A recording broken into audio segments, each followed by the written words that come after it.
katakanlah membuang ideologi komunisme itu bagi masyarakat China. Kenapa? Karena di China sendiri, ideologi sosialisme dan komunisme ini dipakai sebagai pemersatu. Demikian juga di Uni Soviet pada waktu itu ya. Jadi memang kita nggak bisa iri dengan kemampuan China itu mengembangkan ekonominya seperti sekarang ini sampai melebihi kemampuan Amerika Serikat. Memang itulah kelebihan mereka.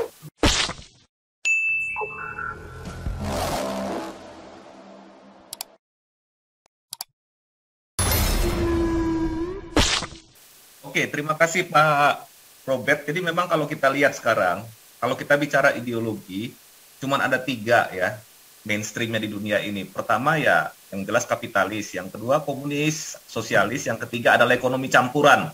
Ekonomi campuran ini terletak antara kapitalis dengan sosialis ini, termasuk Pancasila dari taksonomi ideologi itu termasuk ideologi campuran. Oke, jadi kalau kita lihat di sini, sebetulnya kalau kita lihat di China sendiri, ideologi komunisme itu sebetulnya sudah dalam arti sebagai kekuatan suatu partai yang totaliter seperti dulu itu sudah tidak lagi.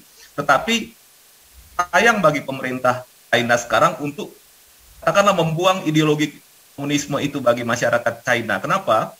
Karena di China sendiri, ideologi sosialisme dan komunisme ini dipakai sebagai pemersatu. Demikian juga di Uni Soviet pada waktu itu ya.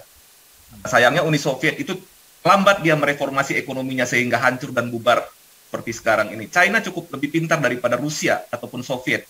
Mereka bisa melakukan reformasi ekonomi, 4 reformasi Deng Xiaoping itu sehingga dia survive dan tetap sebagai satu negara yang tidak jadi bubar dan berpegang kepada ideologi komunis. Tetapi meskipun demikian, secara ekonomi, China sekarang itu bukan lagi menerapkan ekonomi sistem yang dikatakan oleh Marx itu sebagai ekonomi sama rata sama rasa, Pak. Ekonomi. Ya, bukan seperti itu lagi, tetapi sudah menggunakan ekonomi pasar. Cuman ekonomi pasar ini atau market ekonomi ini dikendalikan oleh pemerintah China gitu. Kurang lebih ya seperti itu.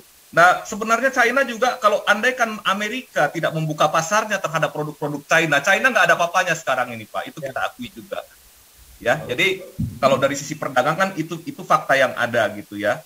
Tetapi memang kalau kita lihat Amerika sekarang ini ya memang sedikit mengalami apa ya, katakanlah kemunduran ya karena masalah politik internal di dalam negeri. Tetapi saya kira akan pulih juga dalam waktu tak lama lagi saya kira ya, karena ini kan sekarang ini kan bermacam-macam teori muncul. Ada yang katanya Biden dikendalikan oleh non-state actor seperti globalis dan segala macam. Itu nanti kita jadikan topik dalam diskusi yang berikut gitu.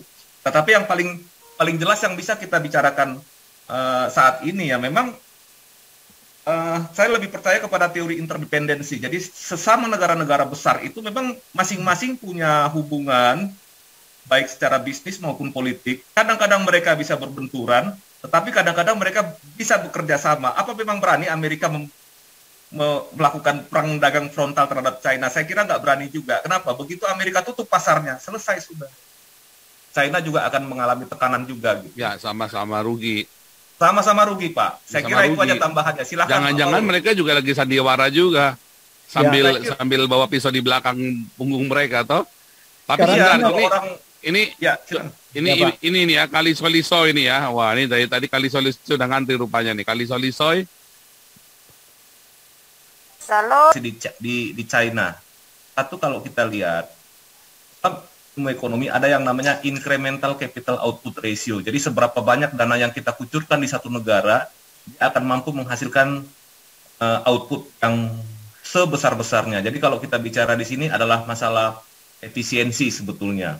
Nah, berbeda kalau negara-negara Barat, Amerika maupun Eropa itu invest di negara-negara seperti Asia Tenggara seperti Indonesia ini, ICOR-nya itu rendah sekali, Pak. Jadi tingkat pengembalian investasi itu juga nggak terlalu bagus gitu ya kalau untuk negara-negara seperti kita.